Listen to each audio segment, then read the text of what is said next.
Buat teman-temanku, yang baru gabung, bisa cek di playlist, untuk urutan videonya. Bab 679, Menekan Mayat. Siapa yang tidak bijaksana yang mencoba ikut campur dalam urusan sekte penyempurnaan mayat? Pemimpin pembudidaya kultus penyempurnaan mayat memelototi kelompok masuk Suzimo. Matanya tidak berkedip, menyerupai mata ikan mati, dan suaranya seram dan membunuh. Orang lain berkata dengan dingin, binatang buas, sebaiknya kamu pergi jauh. Jika tidak, hehe, mengingat klasik mistik tertinggi dari Course Refinement Cult, kami dapat dengan mudah mengubah kalian menjadi mayat pertempuran dan membiarkan kalian menderita nasib yang lebih buruk daripada kematian. Apakah begitu? Suzimo mengangkat alisnya sedikit. Tidak ada yang melihat apa yang dia lakukan tetapi dalam sekejap, dia melesat ke kelompok kultus penyempurnaan mayat seperti panah. Itu terlalu cepat. Jarak antara kedua belah pihak tidak jauh untuk memulai. Inti dalam dan inti emas Suzimo berada di alam yang sempurna. Ketika dia mengedarkan kedua inti bersama dengan energi iblis dan rohnya di samping kekuatan kidarahnya. Bahkan binatang buas berdarah murni dengan indera yang tajam, dan tubuh yang kuat tidak akan mampu bereaksi terhadap kecepatan ledakan itu, apalagi para pembudidaya dari kultus penyempurnaan mayat. Tidak ada teknik atau seni roh. Dia menerobos masuk murni dengan tubuhnya. Tepat di depan semua orang, pembudidaya kultus penyempurnaan mayat yang menghalangi jalan Suzimo ditabrak berkeping-keping dengan darah memuntahkan kemana-mana, seperti semangka raksasa. Dia adalah senjata manusia. Tidak ada yang bisa menahan kekuatannya saat dia menerobos kerumunan. 7 pembudidaya kultus penyempurnaan mayat mencibir beberapa saat sebelumnya. Segera setelah itu, mereka ditabrak sampai mati tanpa memahami bagaimana mereka mati. Seorang kultivator kultus penyempurnaan mayat bereaksi terhadapnya dan membela secara naluriah dengan menopang batang besi esensi kekacauan di depannya. Tanpa diduga, bayangan hitam melesat. Jepret, batang besi di tangannya patah menjadi 2. Bagian tengah di mana ia dibentak menusukkan ke dadanya seperti tombak, menembusnya sepenuhnya. Kultivator kultus penyempurnaan mayat lainnya berteriak dan menarik perisai perak berkilauan dari tas penyimpanannya sebelum menyuntikkan energi roh ke dalamnya dengan marah. Seketika, sinar terang bersinar. Perisai mengembang dengan angin seperti puncak gunung perak yang menjaga pria di belakangnya.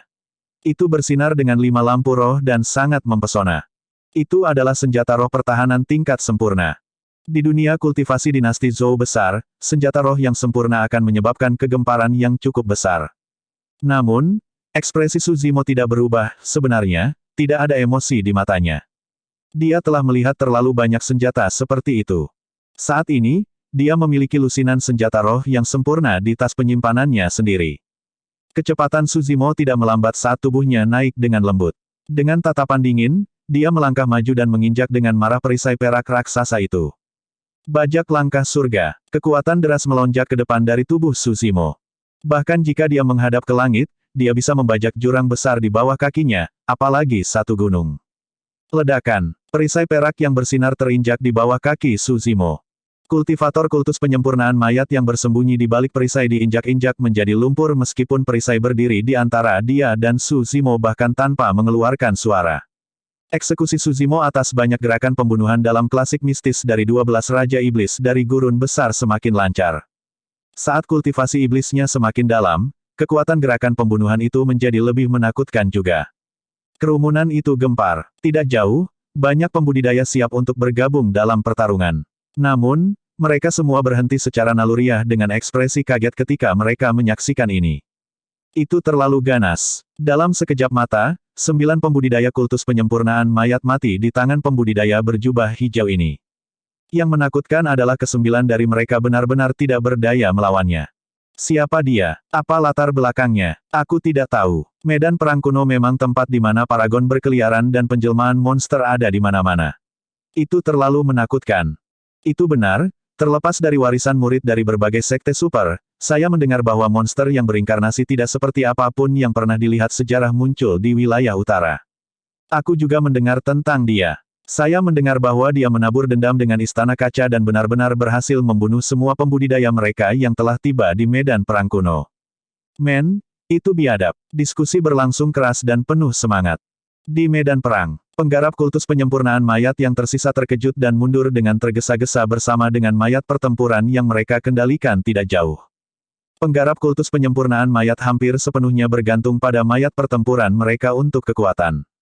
Tanpa perlindungan mayat pertempuran mereka, mereka sangat lemah secara fisik dan kekuatan mereka yang sebenarnya tidak jauh berbeda dari pembudidaya biasa. Pemimpin pembudidaya kultus penyempurnaan mayat berkata dengan dingin, "Kamu benar-benar memiliki keinginan mati." Pembudidaya kultus penyempurnaan mayat menghabiskan hari-hari mereka dengan mayat sebagai teman mereka dan tubuh mereka juga dipenuhi dengan racun. Kamu tidak akan bisa lolos dari kematian setelah menghancurkan tubuh mereka. Betul sekali. Kultivator kultus penyempurnaan mayat lainnya mencibir, "Binatang, apakah Anda menyadari bahwa ki darah di tubuh Anda mulai memburuk?" Hehe. Hahaha. Su Zimo mengangkat kepalanya sambil tertawa keras. Ki darah di tubuhnya melonjak dengan suara tsunami yang dahsyat. Dia sepertinya tidak diracuni sama sekali.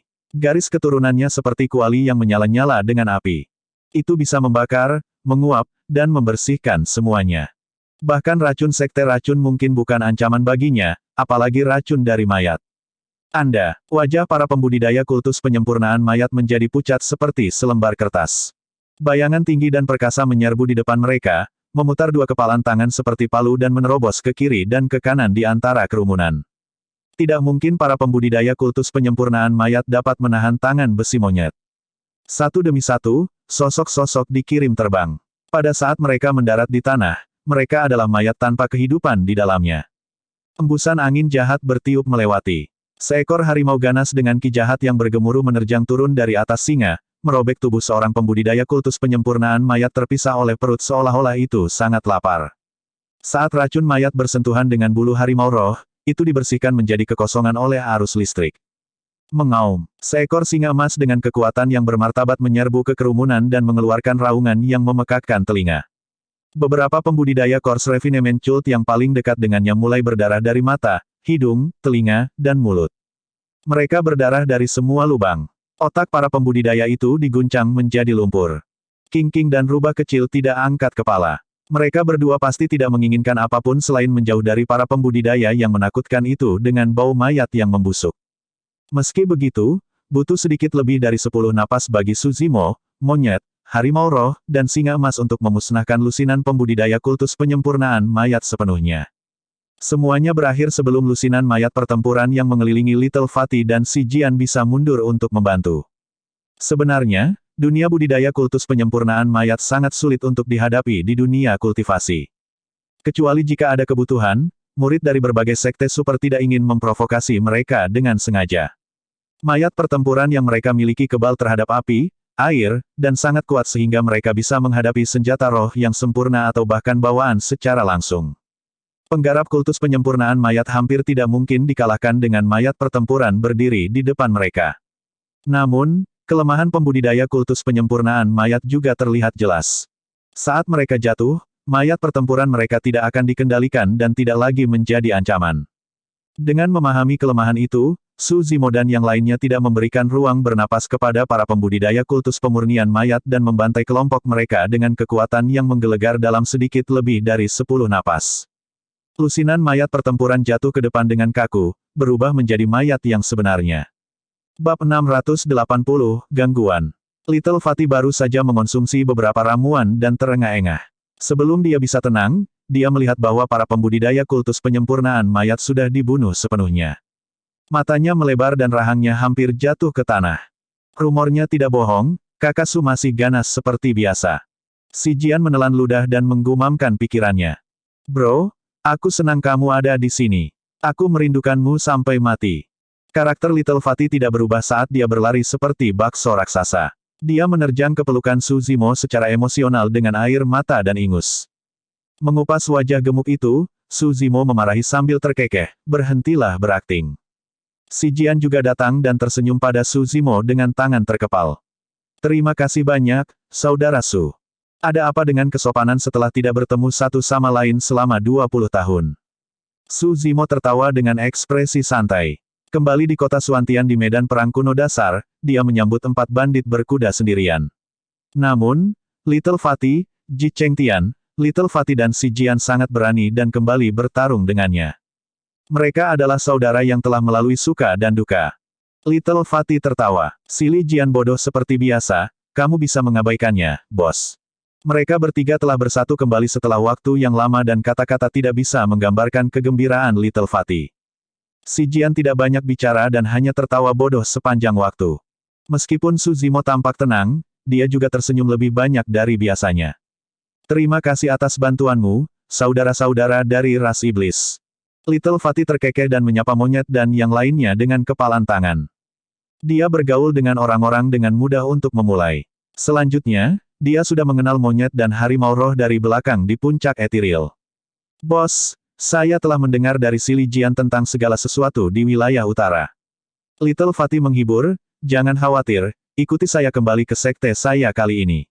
Saya akan membujuk tuan saya untuk menerima Anda.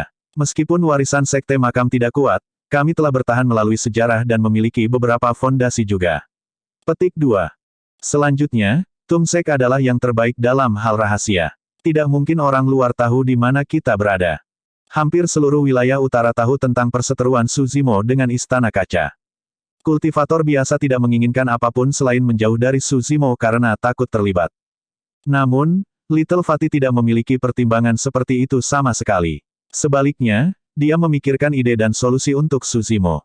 Su Zimo menepuk pundak Little Fatty dengan rasa terima kasih. Meskipun kedengarannya seperti ide yang mungkin, itu tidak praktis. Little Fatty adalah inti emas. Bahkan jika dia adalah murid warisan, kata-katanya tidak akan membawa banyak bobot di sekte. Kebanyakan sekte pasti tidak ingin melawan sekte super seperti Istana Kaca hanya untuk orang seperti dia, kerugiannya melebihi keuntungannya. Selain itu, meskipun Tum Sekte adalah salah satu dari 5 doktrin sesat, diketahui bahwa mereka memiliki beberapa murid, tidak mungkin mereka bisa melawan Istana Kaca. Saudara Su, dua bisa kembali dan menjelaskan hal-hal kepada Sekte Wayang juga. Si Jian mengumpulkan keberaniannya dan ingin membantu Su Zimo dengan masalahnya juga. Su Zimo melambaikannya sambil tersenyum dan mengalihkan topik pembicaraan. Tidak apa-apa, kita bisa membicarakan ini lain kali. Benar, bagaimana kalian akhirnya bertarung melawan pembudidaya kultus penyempurnaan mayat? Petik 2. Si Jian mencengkeram tinjunya dan berkata dengan penuh kebencian, Sekte Boneka dan kultus penyempurnaan mayat memiliki permusuhan yang dalam sejak awal. Tidak mungkin mereka melepaskanku begitu mereka melihatku. Oh, Su Zimo mengangkat alisnya. Di daratan Tianhuang, di antara 9 sekte abadi, 7 sekte iblis, 6 biara Buddhis, 5 doktrin sesat, dan 4 kelompok tidak ortodoks, benar-benar ada permusuhan yang mengakar di antara beberapa sekte super yang telah berlangsung lama. Misalnya, sekte biduk surgawi dari sekte abadi dan sekte bumi jahat dari sekte iblis adalah musuh lama. Ada juga konflik serupa antara sekte abadi. Glass Palace memiliki hubungan yang sangat buruk dengan Snowdrift Valley di benua tengah. Si Jian melanjutkan, awalnya, tidak ada 5 doktrin sesat. Kultus penyempurnaan mayat didirikan oleh pengkhianat sekte boneka. Dia adalah kultivator paling berbakat di sekte wayang dan bahkan berpotensi menjadi seorang kaisar jika dia terus berkultivasi. Namun, dia akhirnya berbelok ke jalan yang salah dan fokus sepenuhnya pada mayat. Untuk memurnikan mayat, dia menjadi kecanduan membunuh dan berbuat dosa tanpa henti, mengkultivasi dirinya sendiri sampai pada titik di mana dia tidak menyerupai manusia atau hantu. Akhirnya, dia menimbulkan kemarahan sekte. Petik 2. Semua orang tenggelam saat Si Jian menceritakan sejarah sekte wayang. Ketika Si Jian berhenti sebentar, rubah kecil tidak bisa tidak bertanya, apa yang terjadi setelahnya. Si Jian menghela nafas panjang. Seorang ahli sekte merasa kasihan pada potensinya dan tidak tahan melihatnya melumpuhkan kultivasinya begitu saja. Orang itu mencoba membujuknya untuk bertobat berkali-kali tetapi akhirnya malah dibunuh olehnya. Dia benar-benar kuat. Dia berhasil melarikan diri bahkan melawan serangan gabungan para ahli dari banyak sekte. Petik 2. Meskipun seorang patriark sekte akhirnya pindah, orang itu telah memantapkan dirinya dan menjalin aliansi dengan salah satu doktrin sesat lainnya, Poison Sect. Bahkan jika kita memberikan segalanya untuk membunuhnya, sekte wayang akan menderita kerugian besar dan bahkan menghadapi kemungkinan pemusnahan. Ditinggalkan tanpa pilihan lain, kami hanya bisa membiarkannya pergi. Tidak lama kemudian, dia menciptakan sekte penyempurnaan mayat di daratan Tianhuang dan saat itu semakin kuat, itu menjadi salah satu dari 5 doktrin sesat. Petik 2. Tidak heran, pada saat itu, kesadaran melintas di mata Su Zimo. Sebelumnya, saya perhatikan bahwa teknik yang digunakan kultus penyempurnaan mayat untuk memperbaiki mayat pertempuran mereka mirip dengan teknik sekte wayang. Satu-satunya perbedaan adalah bahwa yang satu jahat dan yang lain benar. Jadi, Mereka memiliki latar belakang yang sama. Sayangnya, meskipun latar belakang kami sama, situasi di antara kami sekarang tidak dapat didamaikan, kata si Jian. Little Fatty menggeser matanya yang seperti manik-manik dan mengamati sekeliling. Ketika dia melihat lebih banyak kultivator berkumpul, dia berbisik, ayo pergi dulu. Ini bukan tempat yang baik untuk berlama-lama. Iya, Su Zimo mengangguk. Kalian pergi dulu. Aku akan mengambil tongkat besi itu. Meskipun pertarungan antara mereka dan kultus penyempurnaan mayat telah mereda, lebih banyak pembudidaya tertarik karena keributan itu. Saat ini, banyak pembudidaya dan binatang iblis sudah bertarung dan itu semua untuk senjata Dharma tingkat tertinggi dengan 4 pola Dharma di udara. Su Zimo juga mengarahkan pandangannya pada objek itu. Mereka melakukan perjalanan sepanjang hari melewati lebih dari 10 gua tempat tinggal tetapi ini adalah senjata Dharma tingkat tertinggi. Tidak, jangan pergi. Little Fatty menahan lengan Su Zimo dan berbisik, kita tidak perlu berjuang untuk besi tua itu. Ayo pergi ke tempat lain. Ah! Su Zimo membeku sesaat. Bukankah nadanya terlalu arogan? Senjata Dharma tingkat tertinggi dianggap sebagai besi tua di mata Little Fatty. Little Fatty berkata dengan misterius, ikuti aku akan membawa kalian ke tempat lain. Apa? Su Zimo tidak bisa tidak bertanya. Little Fatty malah bertanya, berapa banyak gua tempat tinggal yang kamu lihat muncul hari ini? Su Zimo menjawab, lebih dari 10. Iya, Little Fatty tidak terkejut. Berdasarkan deduksi saya, lebih dari 10 tempat tinggal gua seperti itu akan muncul. Sangat banyak. Su Zimo terkejut dan bertanya dengan cemberut, mengapa begitu banyak tempat tinggal gua muncul tiba-tiba? Apakah sesuatu terjadi pada tempat ini? Semacam. Little Fatty menarik kembali senyumnya dengan cara yang langka dan berkata dengan muram, ada makam besar di bawah tempat ini di mana harta sejati berada. Tempat tinggal gua ini hanyalah gangguan yang ditinggalkan oleh penguasa makam. Bab 681, Sosok Perkasa dari Sekte Makam. Su Zimo terkejut ketika mendengar itu. Betapa borosnya. Penguasa makam yang legendaris ini bersedia dengan susah payah mendirikan lusinan tempat tinggal gua pengali untuk menyembunyikan harta dan warisannya. Lebih dari itu, makam pengali berisi cukup banyak harta yang menyebabkan pembudidaya dan setan yang tak terhitung jumlahnya berjuang untuk itu, meninggalkan mayat di belakang mereka. Su Zimo menyimpulkan, saya yakin identitas penguasa makam jauh dari sederhana jika dia memiliki harta sebanyak ini. Tuan makam adalah sosok perkasa tubuh bersama. Little Fatty berkata dengan keyakinan. Tidak heran. Su Zimo mengangguk. Sosok perkasa tubuh bersama mungkin adalah satu-satunya yang memiliki kemampuan untuk mengabaikan roh dan senjata Dharma, menanamnya di makam pengali untuk membingungkan orang luar.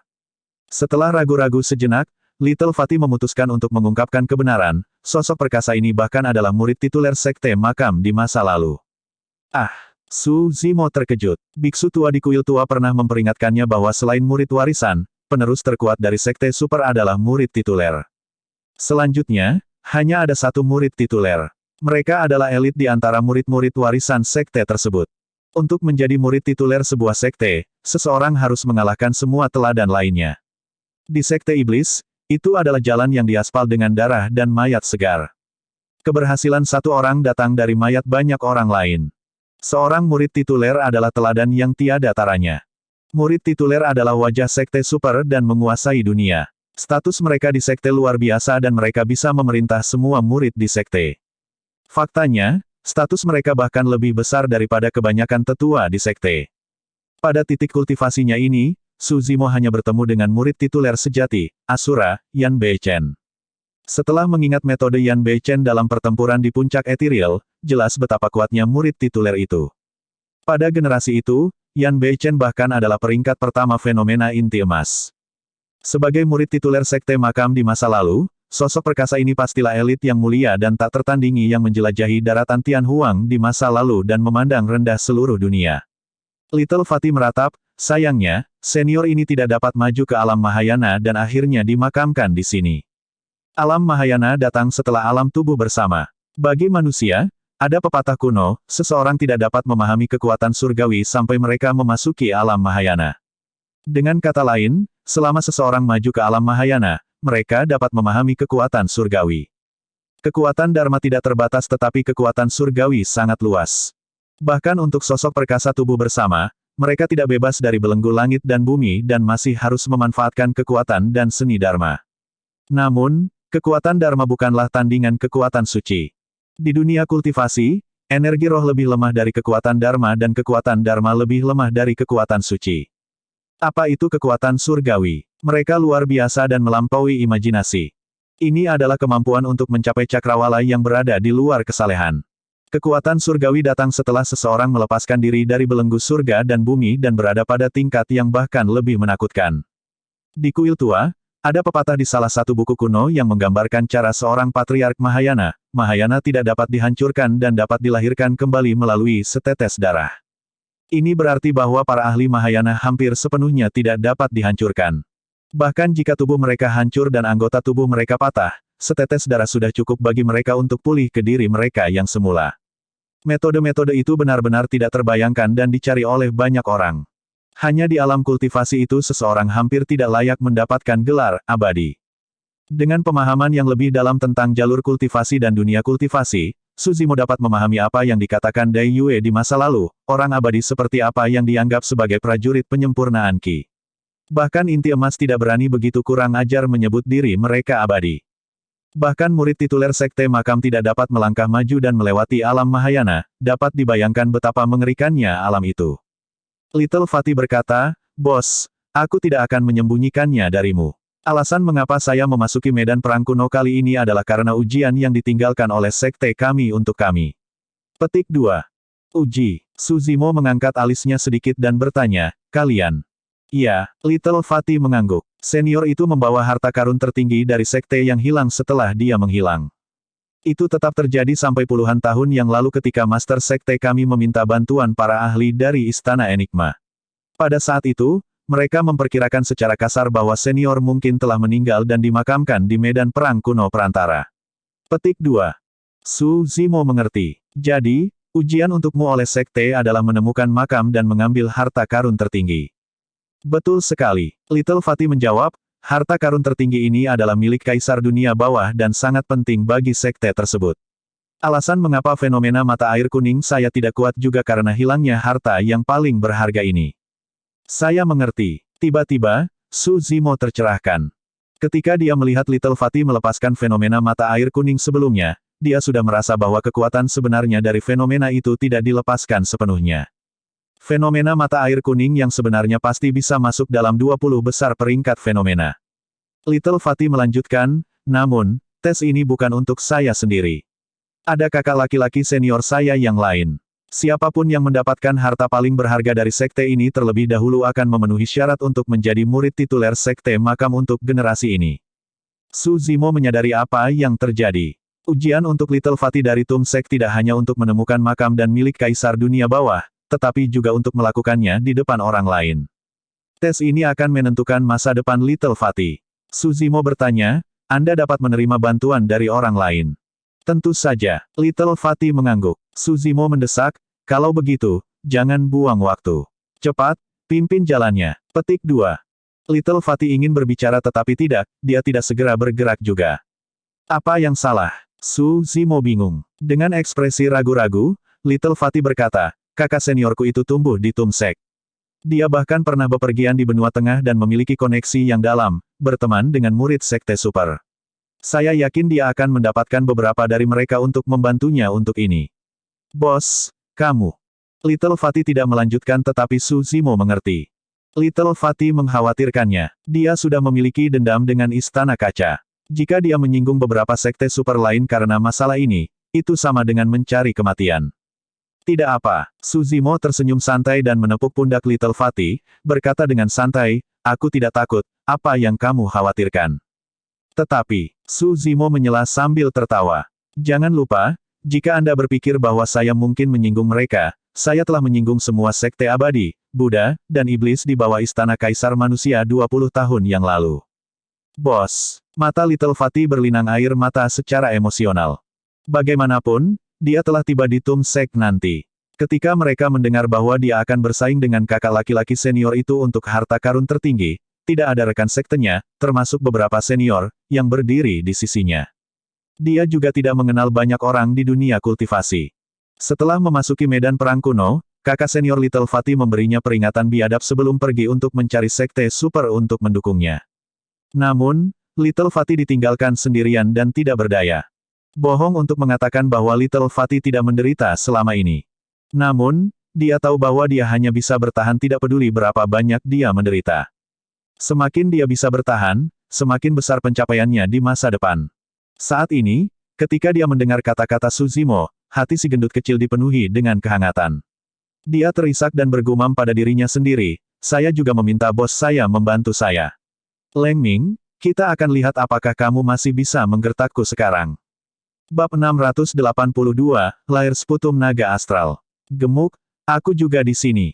Si Jian berkata dengan senyum konyol, meskipun aku tidak sekuat itu, aku juga pasti akan membantumu. Kakak Fatty, kami juga akan membantumu. Rubah kecil adalah orang yang sentimental sejak awal. Pada saat itu, dia mengangkat cakarnya yang berbulu dan menyemangati Little Fatty, suaranya lucu dan sangat menenangkan. Selama periode waktu ini, dia bepergian dengan Suzimo dan menyaksikan banyak hal di dunia. Dia tidak lagi pemalu dan pengecut seperti sebelumnya dan menjadi jauh lebih hidup. Suzimo tertawa. Gemuk, jika kamu tidak keberatan, 7 dari kami bersaudara akan berdiri di sisimu. Bos, apa yang kamu bicarakan? Little Fatty menggulung lengan bajunya dan menghapus air matanya dengan tergesa-gesa. Dia menepuk dadanya dengan keras dengan telapak tangannya yang gemuk dan menyatakan, Bos, selain harta tertinggi sekte itu, kalian dapat memiliki setiap harta lainnya di makam. Tidak perlu untuk itu. Bagaimanapun, ini adalah barang-barang dari sekte makam, Suzimo menggelengkan kepalanya. Kamu harus mengambil semuanya. Mata Little Fatty melebar dan dia berubah serius. Kita mungkin menghadapi banyak bahaya di sepanjang jalan dan pasti akan ada pembantaian jika kita menemukan Leng Ming. Kalian pantas mendapatkan semua harta di makam. Leng Ming adalah kakak senior Little Fatty. Melalui kata-kata Little Fatty, dapat dilihat bahwa mereka berdua tidak berhubungan baik. Suzimo tetap diam. Ini adalah makam sosok perkasa tubuh bersama.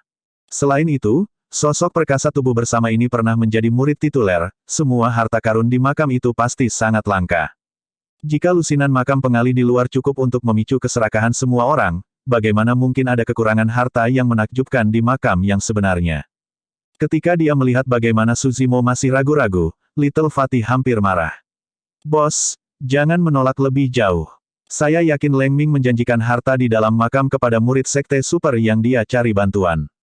Petik 2. Untuk kita berdua, harta sejati yang harus kita dapatkan adalah harta paling berharga dari sekte kita. Baik, Suzimo mengangguk. Jika saya menemukan sesuatu yang cocok untuk saya akan mengambilnya. Itu sudah beres kalau begitu. Ayo pergi. Little Fatty bersorak dan menarik kompas geomantik melingkar.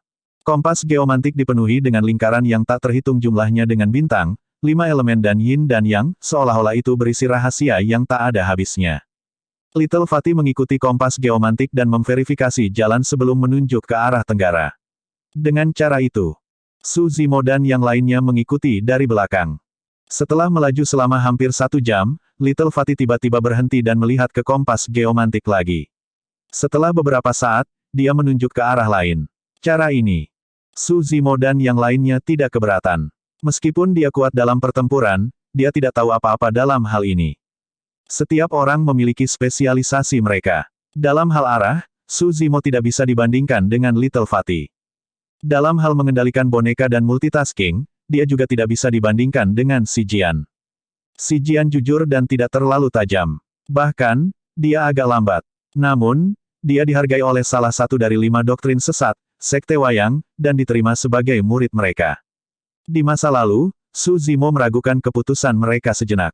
Dia bertanya-tanya mengapa Sekte Wayang pergi ke si Jian. Namun, selama perjalanan ini, si Jian menghilangkan keraguannya itu. Seseorang harus dapat melakukan banyak tugas jika ingin mengembangkan seni mengendalikan boneka. Ketika seseorang terlalu tajam dan pandai berbicara, sulit bagi mereka untuk melakukan banyak tugas. Si Jian tidak menyuruh Suzimo mencoba multitasking 5 hal sekaligus, hanya 2. Dia mencoba membuat Suzimo menggambar lingkaran dan persegi di tanah pada saat yang bersamaan. Namun, Suzimo tidak bisa melakukannya tidak peduli berapa kali dia mencoba dan hanya bisa tertawa putus asa. Meskipun dia adalah monster terkuat yang berinkarnasi dalam sejarah, itu tidak berarti dia pandai dalam segala hal. Ketika Little Fatty sedang mencari makam yang sebenarnya, dia tidak tersenyum. Sebaliknya, dia terlihat sangat serius. Di bawah pimpinan Little Fatty, kelompok dari mereka melakukan perjalanan melalui dataran luas, gurun, rawa, gunung dan hutan. Kadang-kadang, mereka menuju ke timur. Kadang-kadang, mereka pergi ke utara. Arahnya tidak pernah tetap dan selalu berubah. Seperti yang diharapkan Little Fatty, mereka menemukan lebih banyak gua tempat tinggal di sepanjang jalan, setidaknya ada 10 dari mereka. Ada banyak pembudidaya yang bertarung di sekitar semua makam itu. Itulah kekuatan sosok perkasa dari Sekte Makam. Su Zimo diam-diam terkejut. Medannya sangat rumit dan ada makam pengalih yang tak terhitung jumlahnya. Kecuali secara tidak sengaja, tidak ada yang bisa menemukan makamnya. Namun, setelah dipikir-pikir, Su Zimo juga mengerti alasannya. Makam itu seharusnya disiapkan oleh sosok perkasa untuk penerus Sekte Makam. Hanya penerus Sekte Makam yang dapat membedakan dan menemukan makam yang sebenarnya di antara makam pengalih. Dalam sekejap mata, 6 jam berlalu. Itu sudah larut malam. Rombongan mereka tidak beristirahat sama sekali, menempuh perjalanan yang berliku-liku dalam waktu yang lama. Meski perjalanannya panjang, nyatanya mereka belum meninggalkan wilayah tersebut. Di depan, Little Fatty tiba-tiba berhenti dan melihat kompas geomantik dengan ekspresi termenung yang dalam. Apa yang salah? Ketika dia melihat Little Fatty berhenti untuk waktu yang lama, Su Zimo tidak bisa menahan diri untuk tidak bertanya. Kami tersesat. Little Fatty tampak sedikit tak berdaya dan linglung. Ah! Semua orang tercengang. Jika bahkan Little Fatty hilang, yang lain bahkan tidak tahu apa yang harus dilakukan. Su Zimo melihat kompas geomantik di tangan Little Fatty. Awalnya, ada jarum magnet yang menunjukkan arah pada kompas geomantik. Tapi sekarang, jarum magnet menjadi gila dan berputar liar di kompas geomantik. Mereka bahkan tidak bisa mengidentifikasi di mana mereka berada saat ini, apalagi menemukan makamnya. Su Zimo bertanya dengan cemberut, apa yang terjadi dengan kompas geomantik? Aku juga tidak tahu. Little Fatty berkata dengan ekspresi jengkel, tiba-tiba menjadi seperti ini ketika kami tiba di sini. Saat dia mengatakan itu, mata Little Fatty berbinar saat dia bertukar pandang dengan Su Zimo. Keduanya berseru hampir bersamaan, makam itu ada di sini. Semua orang melihat ke bawah. Tidak jauh, ada puncak gunung yang menghijau dan mereka juga dikelilingi oleh tanaman hijau. Ada juga sebuah danau kecil tidak jauh dengan air minum binatang kecil saat ini, semuanya tampak tenang dan damai. Meskipun mereka menyimpulkan bahwa makam itu ada di sekitar sini, tidak ada yang tahu lokasi tepatnya. Harimau Roh berkata dengan keras, karena makamnya ada di sini, mari kita hancurkan tanah bersama-sama. Cepat atau lambat, kita akan menggali lubang. Tidak, kami tidak bisa. Su Zimo menggelengkan kepalanya. Meskipun wilayah ini tidak besar, itu juga tidak kecil. Tidak ada cara untuk mengetahui seberapa dalam makam itu berada. Berapa lama kita akan menggali? Itu benar, keributan kemungkinan besar akan menarik banyak pembudidaya bahkan sebelum kita menemukan makamnya. King mengangguk setuju. Kita tidak boleh melakukan itu. Little Fatty berkata dengan ekspresi serius, pasti ada banyak segel yang dipasang di sekitar makam senior ini. Jika kita mencoba menerobosnya dengan paksa, segel itu mungkin akan melukai kita. Harimau Roh itu bergidik ketika dia mendengar itu dan tidak lagi berani memberikan saran apapun. Jika mereka memicu segel sosok perkasa tubuh bersama, mereka mungkin tidak akan bertahan bahkan jika mereka memiliki 10 nyawa. Little Fatty menengadah ke langit dan matanya bersinar dengan kesadaran bertahap. Saya mengerti. Sesaat kemudian, dia melompat ke girangan. Ini adalah sarang sputum naga astral yang legendaris. 1. Menurut legenda, air liur naga sangat berharga. Bab 683, benar-benar tak tahu malu. Si Jian bertanya dengan rasa ingin tahu, apa sarang sputum naga astral itu? Little Fatty berseri-seri dan menjadi lebih bersemangat semakin dia memikirkannya. Ini adalah metode penguburan dari zaman kuno yang telah lama hilang. Untuk berpikir bahwa senior ini akan mengaturnya. Petik 2. Perlahan-lahan, Little Fatty menjadi tenang dari kegembiraannya dan bertanya, apakah kalian ingat lusinan tempat tinggal gua pengalih yang kami temui? Semua orang mengangguk. Little Fatty tertawa kecil. Meskipun lusinan tempat tinggal gua pengali itu hanyalah gangguan, mereka sebenarnya adalah bagian besar dari formasi makam ini. Atau lebih tepatnya, mereka adalah kunci untuk menemukan makam itu. Puluhan makam pengali ini sejajar dengan lusinan bintang di langit. Meskipun tampak berantakan, mereka membentuk jaringan pembuluh darah naga. Ini adalah nadi naga yang disebutkan oleh Sekte Makam. Ada 2 jenis urat naga, yang pertama dibuat oleh alam dan yang kedua adalah buatan manusia. Vena naga dapat digunakan untuk mengumpulkan keberuntungan serta mengubah Feng Shui. Ini sangat misterius dan hampir mustahil bagi siapapun untuk membuat vena naga buatan manusia. Pembudidaya biasa tidak akan dapat mengidentifikasi vena naga. Namun, murid-murid warisan sekte makam dapat merasakan keberadaan pembuluh darah naga dan bahkan dapat menggunakan kekuatannya untuk membunuh lawan mereka, sungguh luar biasa. Semua orang mengikuti tatapan Little Fatty dan melihat ke atas. Saat ini, langit sudah gelap. Bintang menghiasi langit. Di atas wilayah tempat mereka berada, lusinan bintang bersinar dengan kecerahan tertentu, berkedip-kedip bersamaan dengan lusinan makam pengalih di permukaan seolah-olah mereka memiliki hubungan misterius. Meskipun bintang-bintang tampak seperti berada dalam urutan yang kacau, jika seseorang menghubungkannya melalui urutan tertentu, bentuk pembuluh darah naga bisa terlihat. Ekor, cakar, kepala, tubuh naga, semuanya ada. Suzimo memejamkan mata dan mampu memvisualisasikan naga raksasa dengan tanduk megah melayang di cakrawala, menatap dunia dengan ketidakpedulian yang dingin. Tiba-tiba, Suzimo merasakan sensasi di tubuhnya dan kidarahnya melonjak, seolah-olah beresonansi secara samar dengan naga raksasa di cakrawala. Dia bergidik dan membuka matanya. Perasaan itu pergi secepat datangnya. Suzimo tidak terlalu memikirkannya dan hanya berasumsi bahwa itu adalah perubahan yang dibawa oleh kultivasinya dalam seni naga kuno.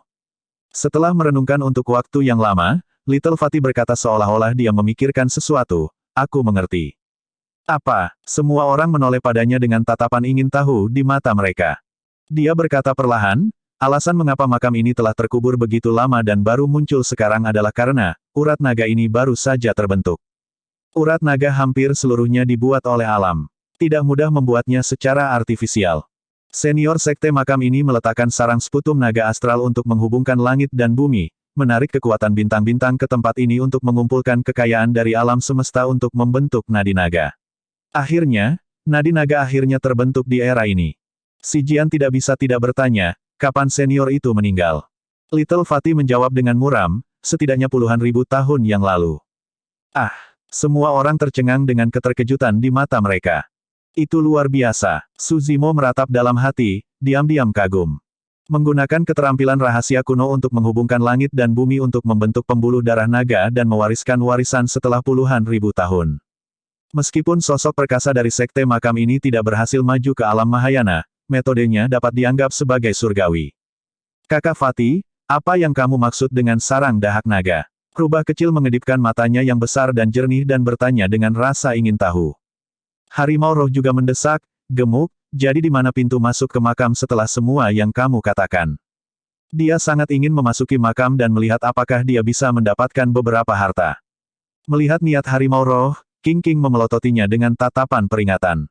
Suzimo tersenyum lembut. Bagaimanapun, King telah berada di puncak ethereal untuk waktu yang lama dan tahu lebih banyak tentang sopan santun.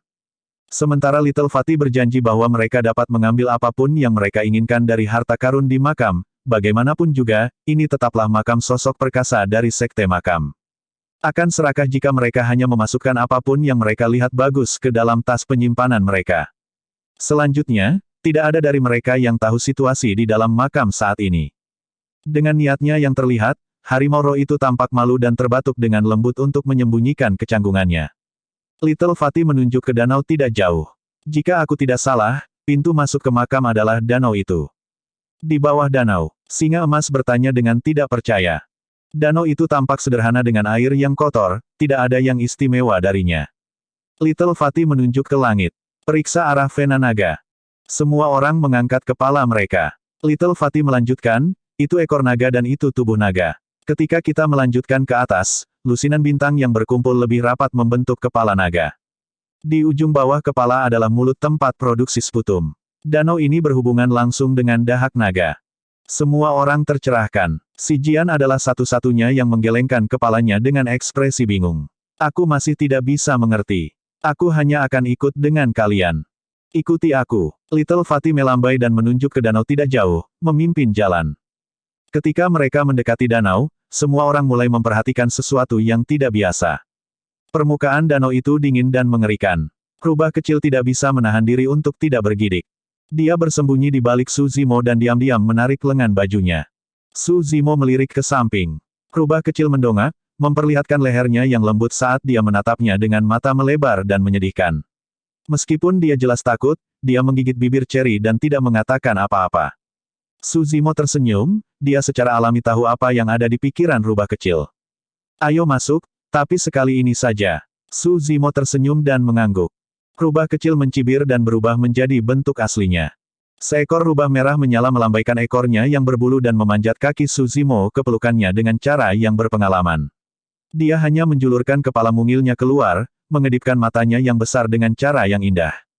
Saat dia bergegas ke pelukan Su Zimo, dia merasakan kehangatan.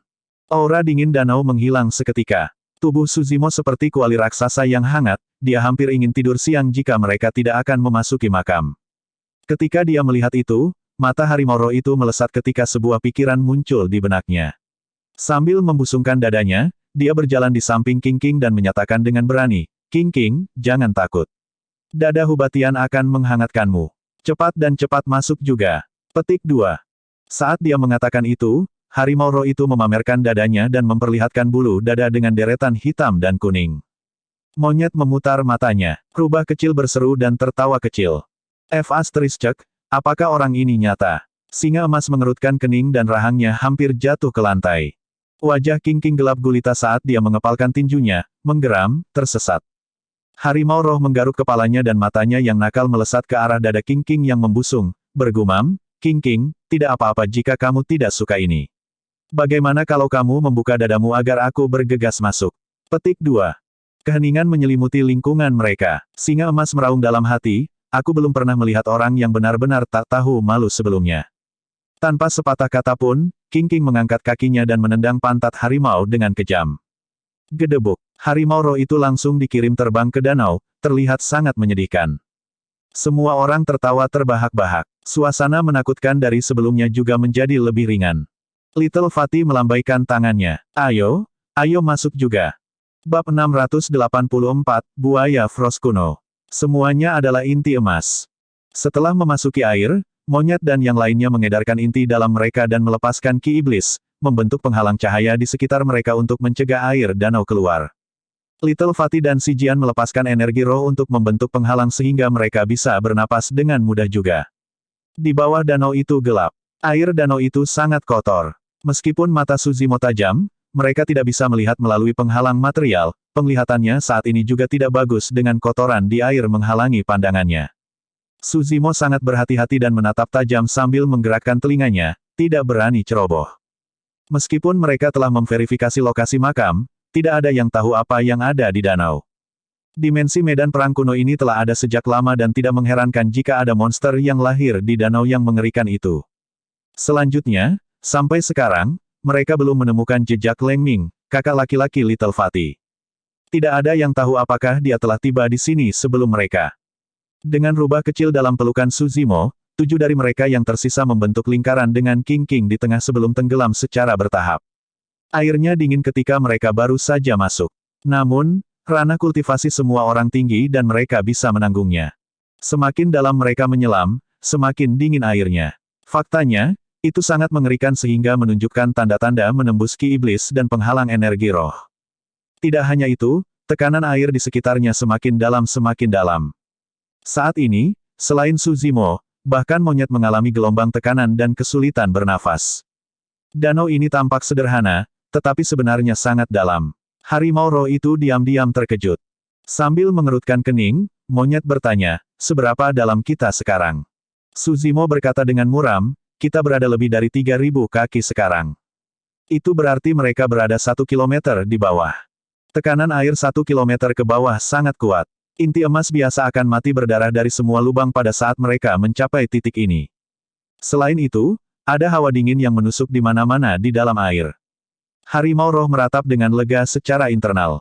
Jika mereka menghancurkan tanah seperti yang dia sarankan, mereka akan menemukan tempat ini bahkan jika mereka menghabiskan 1 tahun penuh untuk menghancurkan. Airnya kotor dan di bawahnya gelap gulita, menyerupai jurang tak berujung menakutkan yang menunggu mereka untuk melompat dengan sendirinya. Tekanan di sekitarnya semakin kuat. Terlepas dari Su Zimo yang masih bisa mempertahankan ketenangannya, ki iblis dan energi roh di sekitar orang lain mulai menyusut. Singa emas sedikit khawatir. Di mana akan menjadi akhir jika mereka terus seperti itu? Bahkan Su Zimo tidak akan mampu menahannya jika mereka tenggelam 1 kilometer lagi dan meledak sampai mati. Berapa jauh lagi? Singa emas terengah-engah karena kesulitan bernapas. Su Zimo menggelengkan kepalanya. Bahkan indranya ditekan dengan kuat mengingat lingkungan. Dia berkata dalam-dalam, jika kita masih belum mencapai dasar danau lebih lama lagi, kalian bisa naik dulu. Saya akan terus sendirian untuk memeriksa semuanya. Petik 2. Little Fatty mengibaskannya dengan dahi yang dipenuhi keringat. Sudah tidak dapat berbicara, dia menepuk tas penyimpanannya dan menarik manik biru. Manik-manik itu seukuran kepalan tangan bayi dan berputar-putar dengan arus biru, menerangi cahaya yang indah. Saat manik-manik itu dikeluarkan, itu memancarkan energi misterius yang mendorong air di sekitar 9 dari mereka, membentuk penghalang cahaya biru dengan ruang besar yang bisa menampung puluhan orang. Penghalang cahaya tidak hanya menekan tekanan air, tetapi juga menyaring lebih dari setengah aura dingin di dalam air. Semua orang disegarkan dan menghela napas lega secara naluriah. Mata Suzimo berbinar. Manik anti-air. Manik-manik anti-air sebagian besar dimurnikan dari inti dalam dari iblis sungai atau laut. Fakta bahwa manik anti-air ini bisa memiliki kekuatan untuk menciptakan penghalang besar sejauh 1 kilometer berarti itu pasti terbuat dari inti dalam dari iblis laut. Sangat sulit bagi para pembudidaya yang tinggal di darat untuk mendapatkan inti dalam dari iblis laut. Di daratan Tianhuang, ada 3 lautan dalam dengan segudang ras iblis di dalamnya. Ditambah dengan lingkungan yang unik, sebagian besar pembudidaya dan iblis yang hidup di darat tidak dapat memasukinya dengan mudah. 3 lautan mengambil 3 dari 8 wilayah iblis. Kakak Fatty, kamu luar biasa. Rubah kecil tergeletak di pelukan Suzimo dan menjulurkan kepalanya, menepuk-nepuk cakarnya dengan riang. Si Jian menggerutu, mengapa kamu tidak mengambil harta yang luar biasa tadi? Aku hampir tidak bisa bernapas. Sedikit lagi dan aku akan pingsan. Sudah ada retakan pada anti-water bed ini dan itu tidak akan bertahan lebih lama. Saya hanya bisa mengeluarkannya pada saat yang paling kritis, Little Fatty menjelaskan sambil menyeka keringat di dahinya. Sebenarnya, dia juga tidak percaya diri. Jika mereka tidak berhasil mencapai dasar danau pada saat anti-water bed dihancurkan, ekspedisi mereka akan gagal total. Tiba-tiba, ekspresi Suzimo berubah saat dia memperingatkan semua orang dengan tergesa-gesa, hati-hati. Tidak jauh, arus air bergeser, seolah-olah makhluk raksasa sedang menuju ke arah mereka. Yang lain tidak setajam dia dan pada saat mereka menyadarinya, bayangan besar telah menyelimuti mereka. Ledakan. Bayangan itu bertabrakan dengan penghalang anti-air bed dengan keras, menyebabkan semua orang gemetar. Seketika, retakan lain muncul di anti-water bed. Wajah Little Fatty berubah pucat pasi. Jika keadaan berlanjut seperti itu, dibutuhkan kurang dari 10 serangan untuk menghancurkan anti-water bed. Semua orang mengalihkan pandangan mereka. Di luar penghalang cahaya, ada binatang iblis besar yang berwarna putih keperakan di mana-mana dan memiliki tatapan mengancam. Itu memancarkan aura dingin dan memiliki gigi tajam yang menyerupai belati. Buaya Frost kuno. Ekspresi singa emas sangat mengerikan. Legenda mengatakan bahwa buaya beku ini hidup jauh di laut yang paling dingin dan sangat ganas. Mereka sudah punah di daratan Tianhuang sejak lama. Tidak disangka salah satu dari mereka ada di danau ini. Saat dia mengatakan itu, air di sisi lain bergemuruh. Bayangan lain menyelimuti mereka. Itu adalah buaya Frost kuno lainnya. Dalam waktu kurang dari 3 napas, 2 buaya Frost kuno bisa menghancurkan penghalang manik anti-air. Kalian berhati-hatilah. Aku akan keluar. Suzimo memiliki ekspresi dingin dan dengan mengatakan itu, dia melesat keluar dari penghalang anti-water bed dalam sekejap. Pada saat itu, mereka berada 1 kilometer di dalam air. Terlepas dari aura dingin danau yang menusuk, tekanan saja bisa membunuh sebagian besar makhluk hidup. Alasan mengapa buaya Frost kuno bisa bergerak begitu bebas di kedalaman ini adalah karena mereka tidak lemah dan pada saat yang sama, ini adalah tempat pertama mereka tinggal. Tubuh mereka terbentuk setelah bertahun-tahun evolusi yang tak terhitung jumlahnya dan mereka telah lama beradaptasi dengan lingkungan mereka. Pada saat itu, monyet dan yang lainnya tidak bisa meninggalkan perlindungan manik anti-air dan hanya bisa melihat semuanya dari dalam penghalang. Inti dalam di dada Suzimo bersirkulasi dengan liar dan kidarahnya melonjak dengan kekuatan yang menakutkan, bahkan air di sekitarnya pun terpengaruh. Sebelum kalimatnya selesai, pedang berwarna darah telah muncul di tangan Suzimo. Blood Quencher bergetar dan bersinar terang, meledak dengan sinar darah besar. Di danau, Suzimo memegang Blood Quencher dan rambut hitamnya menari-nari sementara matanya bersinar terang. Ki iblis yang bergemuruh keluar dari hidung dan mulutnya. Bahkan melawan air danau yang menghancurkan, dia pantang menyerah seperti makhluk surgawi yang tidak perlu dipertanyakan lagi. Seolah-olah mereka gelisah, 2 buaya Frost kuno meraung marah dan meninggalkan manik anti-air di depan mereka, sebagai gantinya menyerang Suzimo. Bab 685, Air Mendidih. Kedua buaya Frost kuno tampaknya dapat merasakan kekuatan Suzimo si penyusup dan mereka tidak menahan diri, segera melepaskan inti dalam mereka. Seketika, suhu danau turun. Inti dalam seperti es batu yang diselimuti ki iblis yang tebal, memancarkan es yang tak berujung. Aura dingin melesat dan lapisan es terbentuk di atas tubuh Suzimo. Dalam sekejap mata, kristal es memanjang dari anggota tubuhnya ke seluruh tubuhnya dan akhirnya kepalanya. Mereka menutupi semuanya dan menumpuk lapisan demi lapisan dengan tebal. Aura dingin itu begitu kuat, ganas, dan menakutkan sehingga membekukan ki iblis yang disulap Suzimo di sekelilingnya. Semua orang di penghalang anti-water bed menjadi gugup. Meskipun mereka dilindungi oleh penghalang, mereka bisa merasakan aura dingin. Mengingat lingkungan, setiap makhluk hidup eksternal yang tiba di tempat yang sangat dingin ini, tidak peduli apakah mereka pembudidaya, binatang iblis darat atau lautan dalam, kekuatan tempur mereka akan berkurang. Itu akan dianggap bagus jika mereka bahkan bisa mempertahankan setengah dari kekuatan tempur asli mereka. Adapun buaya Frost kuno, karena mereka tinggal di sini, mereka dapat mengeluarkan potensi maksimal mereka. Mengingat kerugian parah yang dia hadapi, semua orang tidak yakin apakah Suzimo bisa bertahan melawan serangan dua buaya Frost kuno. Salah satu buaya Frost kuno mengusap ekornya. Meskipun memiliki tubuh yang besar, itu sangat lincah di danau dengan kecepatan yang mengejutkan dan tiba di hadapan Suzimo secara instan. Retakan, retakan, retakan. Tiba-tiba, suara retak bergema dari dalam tubuh Suzimo. Retakan mulai muncul di patung es humanoid itu. Ledakan. Segera setelah itu, ada ledakan. Tepat di depan monyet dan yang lainnya, sesosok besar meledak dari kristal es dan melayang ke langit.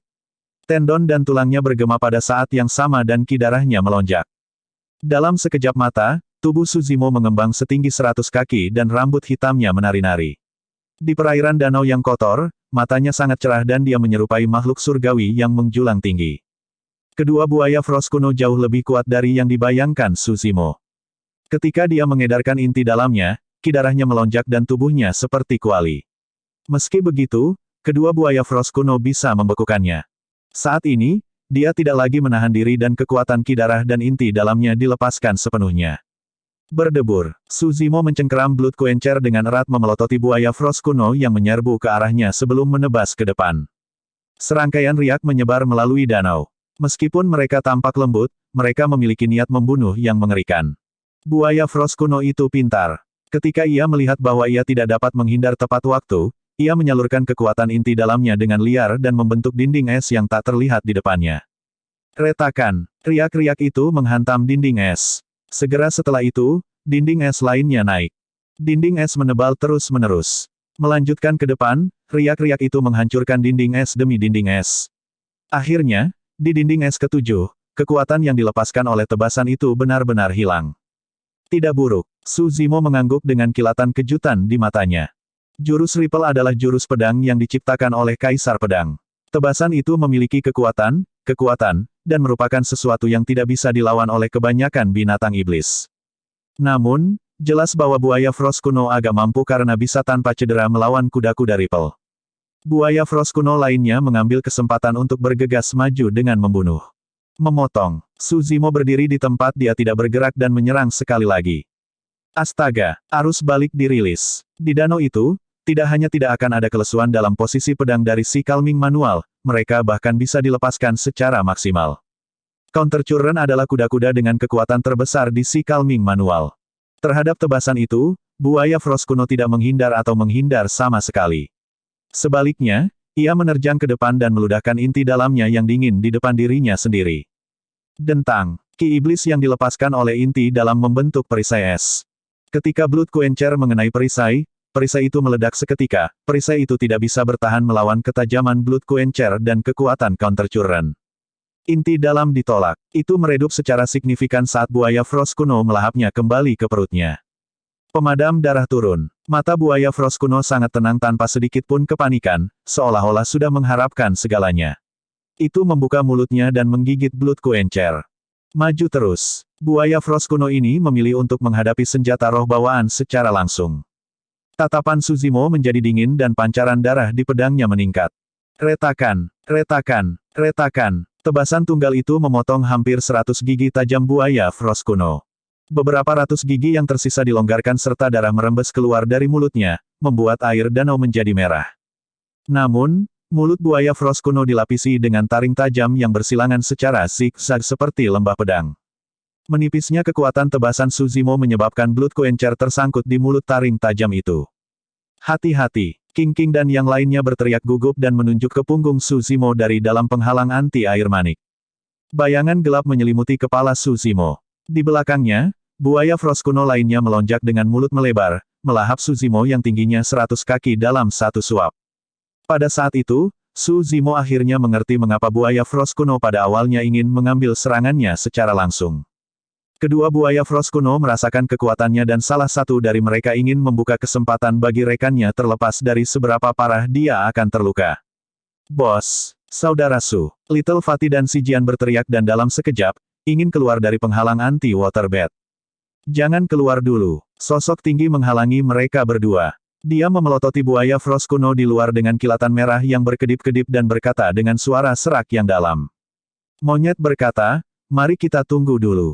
Di antara kelompok itu, monyet dan harimau roh telah melalui banyak pertarungan dengan Suzimo di medan perang kuno dan paling memahami kekuatannya.